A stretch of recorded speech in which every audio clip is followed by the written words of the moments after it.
Welcome back to the Call on Our Shot podcast. In today's episode, we talk about day 7 of the ladder challenge, check mark. We talk about NFL week 5, MLB playoffs. Are the Jets the worst team of all time? And so much more. If you are new, my name is Austin. Thank you as always for tuning in. We post daily, or not daily, weekly on Tuesdays. As always, Logan is joining me. Logan, we had a fun week 5, and we can just get it out of the ahead of it. How are you doing first and foremost? It was a great Monday night football sesh with a sweat-free ladder cash. I mean, Austin, that just makes the vibe so high. With at the start of this week. But yeah, really great weekend of football. You know what? I checked one of the rare boxes I can ever check: a Gators win and a Panthers win. Dude, that just makes my Those whole don't, entire weekend. And those and do not those go don't in. come often, so I have to enjoy this like a victory Monday when those happen. And so yeah, this is a great start of the week for me. How are you doing though? My Jets still haven't won a game, so you just hate to see that. I think Oh, we're the only winless teams. That's tough to see. Maybe we'll get one. We get to start our NFL Week 5 or 6 best bets video talking about the Jets in London, so that'll be mm, fun. But yeah, man, talk about the ladder challenge. There, that bad boy is. Throw it up on the screen. Ooh, little 1,300 payout. I mean, yeah. honestly, I'd like to say you would get dialed in, but if you told me Brenton Strange only had one catch, I'd be like, all right, well, that's not great. Kareem Hunt and Pacheco barely had any looks. So we love to see we cashed day 7. I talked Yeah. about this in our celebration vid. We're definitely taking a Thursday off.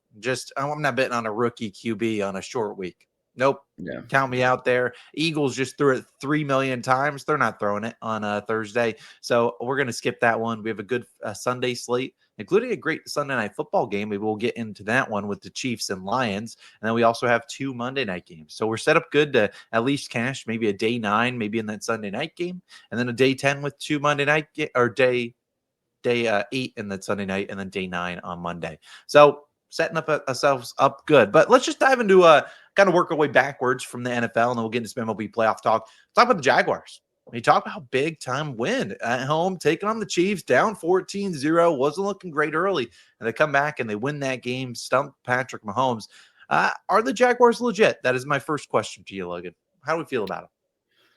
I think they are legit in as far as Trevor Lawrence can take them, and I mean that by him just not self-destructing. I mean, we saw some signs and symptoms of bad Trevor Lawrence last night, and that really did make me feel bad because I think I know I was on Jaguars. I saw the angle. I thought this was going to be a big time spot for them. Were you on Jags? I'm trying to I remember. was on Jags team total under, so that was just that was not a Okay. great So look. you were not a believer. I was a believer. Good for the record. Yeah, no, I love what I saw from Trevor Lawrence when he needed that one throw to Brian Thomas Jr. when he needed to late.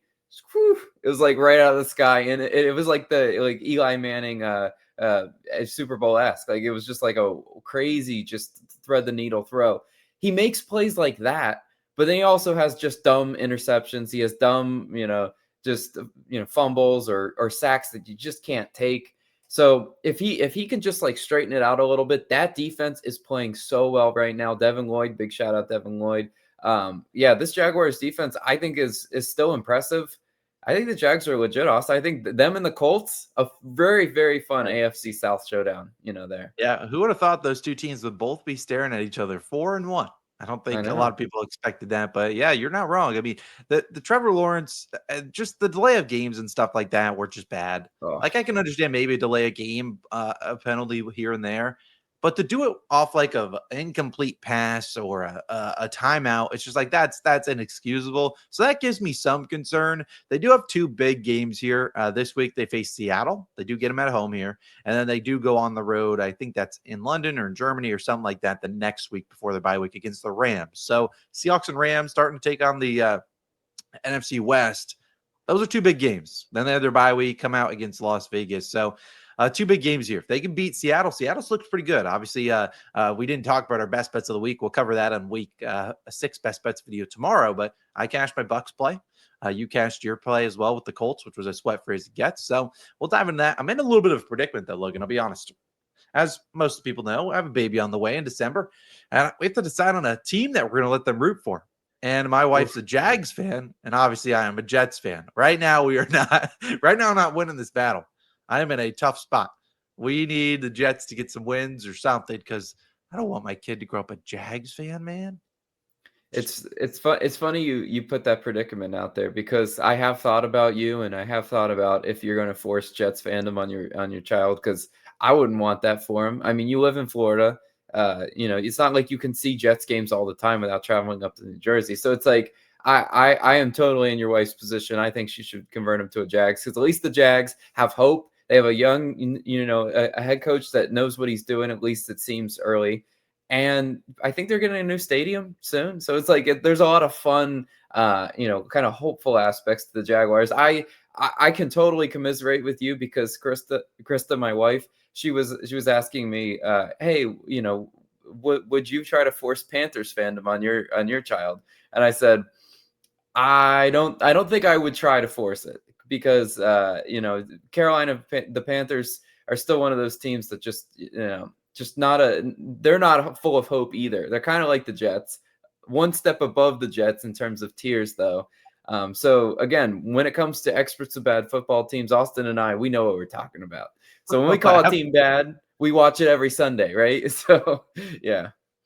Oh man, yeah, you're not wrong. Yeah, I mean, I guess we do have the Jags. We do have the Bucks. We do live right next to the Bucks. Root So for we the could, Bucks. Come on, those are fun. Baker's I don't, awesome. being a Jets fan builds some character. Maybe it's not the good character that we're looking for though.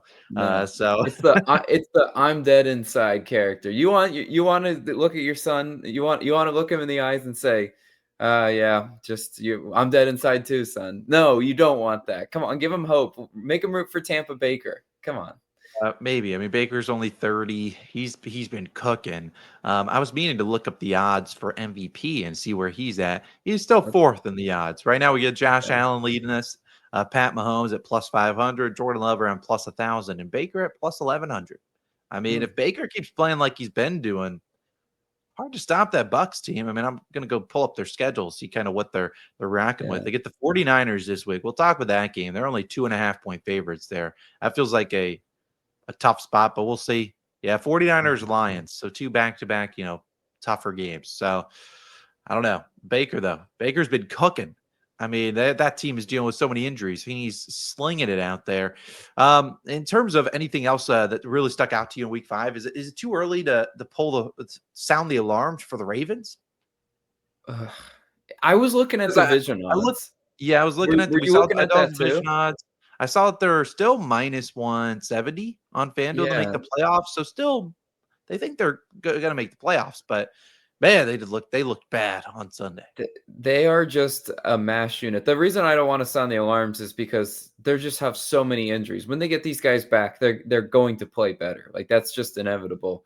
So it's really just a question of like how good is their medical staff and how can they bring guys back, in a responsible fashion. You want to rush guys back from injury, but they don't look good with Cooper Rush. Never, I didn't think they would, but yeah, oof. And it really wasn't their offense so much as their defense just put them down 30 just in a blink of an instant, and there's nothing they could do about it. I couldn't believe how bad that defense actually was playing. So it really, those guys got to get back soon because if they don't, this Ravens team could actually look up and find themselves trailing in this division and not be able to get their head above water. But the good news for them is they still, the Bengals and Browns are beat up games in the division, and the Steelers, they don't look like they're going to run away and hide in that division at least. Yeah, I mean, they do still have both their matchups against the Steelers. It does look like, based on what I'm seeing, the spread, Ravens are 7.5-point dogs this week at home against the Rams. So it looks like Lamar Jackson's probably out at least another week. And maybe after their bye week, week 7, they get healthy, take on the Bears, and they just can roll there. Bears, Dolphins, Vikings, and Browns, and Jets, and then Bengals. So they could go on a run. They could easily go on a run there and then roll and get closer to 500 because it looks like they're going to be moving to 1-5 this week, based on the Rams coming off a long rest off Thursday where they just smoked it against Mac Jones and company. You'd be surprised if they don't come in pissed a little bit for that game. Yep. No, the Rams are definitely one of those teams that I think they kind of let people down on Thursday Night Football. They made mistakes. Classic Thursday night game though. You just kind of have a little bit of sloppiness, and that ends up costing you the game. Shout out 49ers. Mac Jones left everything on the field in that one. I feel like he's not going to get talked about enough because it was Thursday night, and we're already on the Monday Night Football's done. But Mac Jones, man, he's so impressive. And that just does speak a lot to that 49er system, though, that you can just, kind of drop guys like Brock Purdy, Mac Jones in there, and it works. And, it just left it all on the field. I'm impressed because the 49ers are a mass unit as well. So, Ravens, what are your excuses? Because the Niners are still, for the most part, getting it done. Hopefully, for the Ravens' sake, they can bring back some of those more key guys like, I know obviously defensive line's hurting for them. Their secondary looks so bad though. Yeah, I mean they were missing like 7 of 11 starters on defense. I think it's just real hard to when you got no defense and your QB's out, you're kind of just in a tough spot. But yeah, Mac Jones 3-0 in his start. So really keeping the 49ers above water here. As we said, big matchup this week against the Tampa Bay Buccaneers. Mm-hmm. Speaking of a team that lost one, Cardinals. One of the what the hell happened? That was, I mean, it was just like you couldn't script a worse way to lose. It's like it just looked like a free win. Then DeMercado drops the ball before the end zone, which I felt like he was more in than Mitchell was last week, but I digress. And then it felt like everything went bad. Catching an interception and fumbling it for a touchdown, like Cardinals. I don't even know what to say to Cardinals fans. I know. If I was a Cardinals fan, I'd be waking up just with some type of anger and just like how do you lose that game? I saw, of course, the internet. We love games like this because the internet goes crazy. But there was a freeze frame of DeMercado kind of like with the ball like approaching the end zone, and it showed this time and the score, and they're like, yes, the Cardinals lost this game, by the way. I mean, just a comical way to lose. I forget the Cardinals head coach off the top of my head. Steichen? That's Steichen? Shane Steichen, right? Yeah, Shane Steichen. Yeah. I mean, he looks so mad. If you saw Shane on the Steichen. sideline too, he was like Shane pushing Steichen's around DeMercado. What do you say? Shane Steichen's the Cardinals coach. It's Jonathan Gannon because Gannon and Steichen were both the 2 Eagles coordinators that left a few years ago. Oh yeah. Jonathan Gannon is the right one. Jonathan Gannon. Yeah. Anyway, Gannon is the Cardinals coach, and he was like pushing around DeMercado on the sidelines, just like you can't do things like that. And I would be surprised if the rest of the whole entire NFL season we saw somebody do that. Because one time with Adonai Mitchell, it was like, oh, okay, that's kind of a weird anomaly. 2 times with DeMercado, you're like, these are professional athletes. Why does it look like I turn on college football? Because that's something you see on college football. You shouldn't see that in the pros. And the Cardinals just an epic collapse. I cannot believe what I was seeing. But hey, also we got to shout out Cam Ward too, because when they needed him, he led a game-winning drive down the field, and that was still impressive to see from a rookie quarterback. So also bad Cardinals, but sort of good Titans as well in there. Yeah, Cam Ward got the job done. Still only 2 touchdowns through 5 games, so that's not great. But hey, they're working. That Titans team is so devoid of talent. It's crazy. They really don't got a lot of guys out there. So the fact that they were able to scratch and claw their way to a victory, hey, shout out them. Let's talk about a team that 2 weeks ago you would have been like, this is a formidable team. They might be a Super Bowl contender. And right now their fans are like, what the hell is going on? The Los Angeles Chargers. I mean, we talked with them. We're undefeated through 3 weeks, beat the Chiefs, beat some decent teams. Then they go into MetLife, lose to Jackson Dart. Is that an anomaly? And then they get smacked around by the Commanders at home. Now, I know they're dealing with a lot of injuries on their offensive line, but man, they didn't look good. And I don't know if they're going to get much better. Their injuries are still there. Joe Alt still banged up. Amari and Hampton now on IR. They're going to be a mass unit at the RB position. What are your thoughts on the Chargers right now heading into week 6? Yeah, it's the Chargers offense, I think, that kind of like is letting me down, because I think me and a lot of people got hope, with Herbert's hot start. We're like, this could be a pretty explosive offense. And then they put up 10 points, like, for most of that game they're up 10-0 after the first. Yeah, exactly. We're just like frozen on 10 points. And it was like, that's the best you can do against the Commanders defense that is vulnerable for sure. Playing at home. Yeah, I was very disappointed with what I saw, there. I do think injuries, especially on the offensive line, that is a key that nobody really wants to talk about because it's not a flashy skill position. If you're missing your wide receiver 1, wide receiver 2, you talk about that thing. You're missing your running back too. Big news. But offensive line, you don't win the battle up front. Herbert's kind of running for his life. We saw that against the Giants because the Giants were putting tremendous pressure on him. And honestly, the writing should have been on the wall, the way that the Giants defense performed against the Chargers.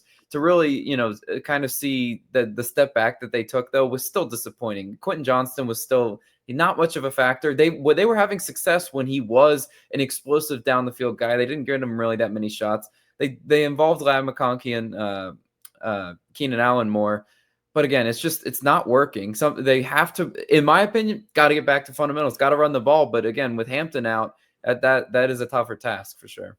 Yeah, I mean, they have a good matchup this week. They face the Dolphins. They're 4.5-point favorites. That's a little bit of a weird spread, 4.5 on the road.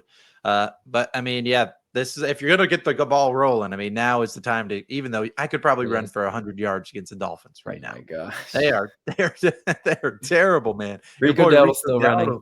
Yeah, Rico's just. I felt like they didn't really put on the Panthers game a ton on the red zone, but it would come up. I mean, there was points in that game. I swear every clip, it's like Scott Hansen. There goes Rico Dowdle. He's breaking 4 tackles and he's just running 20 yards. And I swear they did that like 8 times. I was like, dang.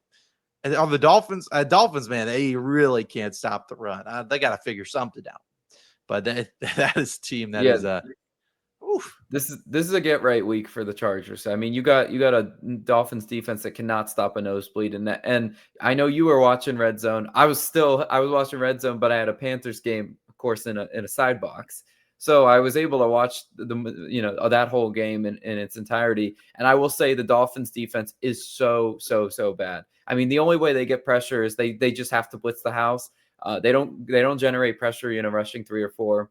They're going to have to try to blitz, Herbert a lot. So this is like a true get right week, in my opinion, even for a Chargers team that is banged up. It's now or never, guys. You gotta figure it out on the road against Miami. Yeah, you gotta win that. That's gotta be an easy win. It could be tight. You gotta win that. You can't lose the Dolphins. Final team we'll talk about, Logan, before we get into the talking about some MLB playoffs and stuff. We got to give this team their flowers. The New England Patriots. They were beat the final unbeaten team, which was the Buffalo Bills on the road. Drake May. I know I've said some bad things about Drake May, but he looks good. Stephon Diggs revenge game. What is your status on Patriots? Where we're feeling for them? I think the Patriots are in a great position to, compete this year, to definitely, put their name in playoff contention, which is, I think, just kind of what the fan base wanted to see. The fan base wanted to see them, in the playoffs, making a little bit of noise. And I think that's what we're going to see from them. Drake May was making a ton of very impressive throws. I mean, talk about rolling out and throwing on the run. I don't see a quarterback in the NFL playing as well right now out of the pocket than Drake May is. I mean, it's so hard to be accurate. Again, you were watching these games on TV, and I think it can look easy, some of these throws he's making, but they are not. And the Bills were playing tight coverage, and Drake May was still dropping dimes. I was so impressed with that. Again, can they get the more consistent in a running game, though? I would like to see that. I mean, Ramondre Stevenson, a couple touchdowns, I think.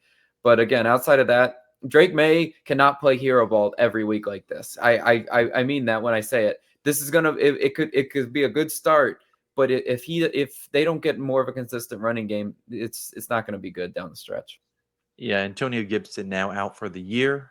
So we'll see if Travion Henderson finally gets some work. I know he has struggled a little bit in pass protection, but he doesn't fumble. That is something that he has on Ramondre, who continues to put the ball on the ground. I hope Bills fans and their defense enjoyed getting the garbage of a guy rolling out of the pocket and stiff arming guys and throwing it downfield, because that's what we have to face every time we face the Bills with Josh Allen. You're like, why the hell is this always happening? I hope you enjoyed it, because now you know what all of us have to suffer through when we go through the games. That's what Josh Allen literally does every play. But Logan, we'll talk about week 6. I will note we'll be talking about the Patriots a lot this week. They're only 3.5-point favorites on the road in New Orleans this week. That feels like a little bit of a trap game. But we will talk about that game a little bit more on Wednesday's video. So make sure you stay tuned for our Wednesday's best bets for week 6. But look, let's talk about some MLB playoffs, man. I'll be honest. Right now, This divisional round has been kind of boring. Mm-hmm. I'll say what it is. It's been boring. You got the Dodgers now up 2-0. You have the Brewers now up 2-0. Blue Jays are up 2-0, trying to end things today. The only really series that's been competitive has been really the Mariners Tigers, which we can touch on that one. But MLB Playoffs has been fun. I know you've been tuned in. You've been watching. You've been enjoying. Yeah, I watch playoff baseball as much as I do anything. I mean, I enjoy watching these games. And yes, I totally echo what you're saying. This round is lacking, some enthusiasm.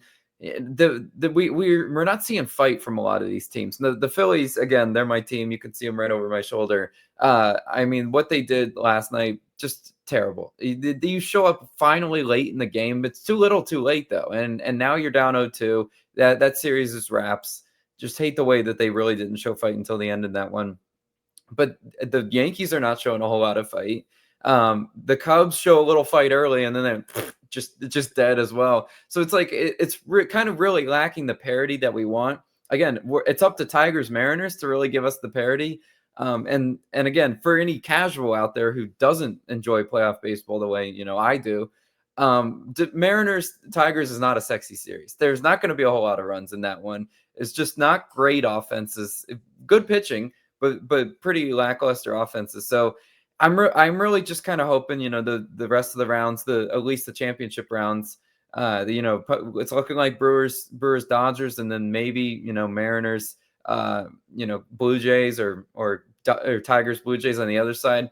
Lacking the big market teams, but that's okay because we like a little parity every now and then. We're not going to have a Yankees Dodgers World Series every year. That's not just going to happen. But again, still good playoff atmospheres. Just really disappointed with some of those teams not showing fight yet. Yeah, I mean the wild card round was a ton of fun. I thought that was. It was. I watched Yeah. a lot of those games. A lot of those very competitive, down to the wire kind of thing. Yeah, I would have liked a little bit better fight out of the Phillies. I mean, sure, that at least made that game competitive. But now you got an uphill battle to climb. You got Aaron Nola on the road taking on Yamamoto. I know. Like that just you don't feel good about winning that one at all. Phillies are about plus 150 on the money line tomorrow. So that just doesn't look good. But yeah, I mean, the Mariners Tigers games, I've been tuning into those. I know they're on the West Coast, so sometimes those games are pretty late. But those games have been competitive. But you're right, not a lot of scoring coming from either of those two teams. I mean, the game on Sunday was 3-2. Game on Saturday 3-2 as well. That included extra innings. So not a lot of punch from those two teams. I've been very impressed from the Blue Jays, though, man. The Blue Jays are just cooking. Mm-hmm. And we'll see, if they can do it on the road here today against the Yankees. But no reason for them not to. They are just everyone's clicking on all cylinders. They look like the red hot Blue Jays we saw pretty much all season long until like the last month or so. And they're still down right. Bo Bichette's down on the roster right now, so he should maybe be there for the championship series. I don't know. The pennant, they've looked really good, and their pitching, and more importantly, has looked good. Good. I mean, they give up runs late, but again, it's easy to. I need to see them in a tight game because it's easy to pitch when you're up 10-1 or 13-0, whatever the hell it is. It's when it's in a tight game, which maybe they get one of those today. That's like, all right, let's see if the Blue Jays actually have what it takes to win a World Series, or if maybe the pitching's gonna fall behind a little bit here. I agree. I mean, when Savage is striking out almost every batter he faces, and he also has a million runs of run support, things are good. Now, when adversity strikes for this Blue Jays team, what's going to happen? Because I do question that. I look at them, through the regular season. I thought they were a little fraudulent, and I'll be honest there. But they can easily prove me wrong if they take care of the Yankees, and then they, win the championship series, whoever they face out of that Mariners and Tigers game. But yeah, they have something to prove to me. I think what's going to be a very exciting championship series matchup looking like, again, I can't necessarily say the Cubs are eliminated, but for all intents and purposes, they're not looking great. And I mean, I'll go ahead and eliminate my Phillies right now. If they come back and make me look stupid, hands up. That's on me. But they look dead in the water right now. But the offense in those two series, like, you're talking two offenses that are getting very, very good hitting, timely hits out of both teams. I don't think the pitching's even going to be able to stand in the way of that series. That will be a very exciting, high-scoring series if the Brewers and Dodgers do match up. Because, again, in playoff baseball, you do have your best pitchers going, and you're able to pull good starters out of the bullpen. But that's all negated by very, very good hitting. Teoscar Hernandez is on fire right now. Freddie's on fire. Mookie's still seeing the ball really well. It's like that's very scary because Ohtani's not doing that much at all. I mean, he's doing virtually nothing for them. They don't need him to. And that's scary if you're facing the Dodgers. And then with the Brewers, they're getting so many good, timely hits, Contreras, etc. Yelich looks peak Yelich again. So I'm very excited for that series. Hopefully it does, come to fruition. But if either of those teams want to show fight, whatever.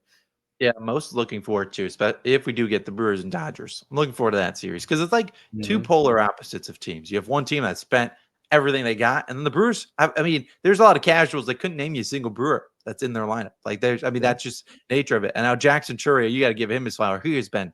I mean, that guy comes up and I swear he hits a homer or gets an RBI. He's on base every single time. So he's been cooking. But yeah, I mean, no one can really. I mean, no one out there is naming Joey Ortiz, Blake Perkins, Caleb Durbin, Sal Frelick, Andrew Vaughn with a big 3-run homer yesterday. Like these are all guys that. I mean, yeah, we've been watching baseball all season long, so we know them. But for the casual that just turns into like our friend Sam that would maybe watch a playoff game, there's no way in hell our friend Sam could name a single player on the Brewers. There's just none. He couldn't. Even Yelich, I don't think he'd get there. So that it's cool to see, polar opposites. We'll see. They still have some work to do. Still going to win on the road in Wrigley, but Brewers are cooking, and man, that's what they've been on all season long. It's like they don't hit a ton of homers, but sometimes they just get the timely hits. That's all they need, and that is a hard thing to do if they can continue to do that. It's a very talented Dodgers team. Yeah, again, their pitching is not the sexiest. It's definitely not flashy. It's not, pound for pound, it cannot compare to the Dodgers. But what got them to the 1 seed as they are the 1 seed is their hitting, and that's again in playoff baseball, especially with the whole rest versus rust thing. Something we've already talked about in this podcast. It's like sometimes the layoff really throws off your hitting, but the Brewers said, no, we're still gonna be the explosive offense that we were. We're still gonna be able to generate runs in the blink of an instant. They went down 3-0 in that game last night, and they just immediately tie it up with a home run. That's very impressive to see. Again, you've mentioned they are not hitting the long ball, but do they really need to? No, because there's guys on base like every inning. It's putting a lot of stress on the opposing pitchers, and I'm very impressed with what I'm seeing. Yesterday, they did get their 3 home runs, so we'll give them some power there. Yeah, exactly. Yeah. I'm a little concerned that if this does come to fruition and maybe the Brewers and Dodgers face each other, I am afraid the Miz might get rocked. I know he had a good outing yesterday, 3 innings shutout. And I saw him getting hyped after one of the innings. Props to him, the Miz, we love him. But the last time he faced the Dodgers, I think we were on like a first 5 under or something. That one, I was like one of his first starts where he had 12 Ks and cooked the heck out of them. I'd be shocked if the Dodgers let him do that again. But we're a long way from that. The Miz, obviously, they're kind of bringing him out of the bullpen. I am a little concerned about the Brewers' pitching staff. It's like Freddie Peralta's their only not good, but good starter, and then you're relying on Quinn Priester and those guys to keep the ball rolling. So those guys give me a little bit of concern. But again, when you get the hitting, maybe you can mask some of those things. Yeah, for sure. Excited to see how it plays out, though. We'll see. Yeah. We'll tune back in next week. See how it works out. Yeah, we'll definitely tune back in next week, and we'll see where we're at in the MLB playoffs. Logan, any final thoughts before we get on out of here? No, just another great week of sports, and again, excited to rehash the best bets video. That one's coming out soon, and you and I keep rolling in terms of our best spread picks. So stay tuned for that. I'm definitely excited to go through the whole slate with you though in the next video. Yeah, we got to we'll record that later on tonight for the OGs that are this far into the video. Ladder challenge. I'll probably have to post something about this. We'll probably be doing that later on Sunday because a lot of people, Logan and I are actually going to a wedding this weekend. So it works that we have a good Sunday night game, Chiefs and Lions. So it's going to be a little bit of a weird week for the plays and stuff because getting everything done before Friday, or by Friday, like 3 is when I got to leave. So we'll see, but it was great to cash day 7. We got day 8 coming, and let's keep the ball rolling, Logan. Great recap, great COS podcast. We'll be back next week, as well as we'll be back tomorrow when we talk all about week 6 and give you our best bets of the week, which Logan and I are both 4-1, both duking it out. My regular picks didn't do well, though, this week, Logan. I think I went like 7-9 or something like that. But I'll bounce back. We'll see you guys in the next one. Peace.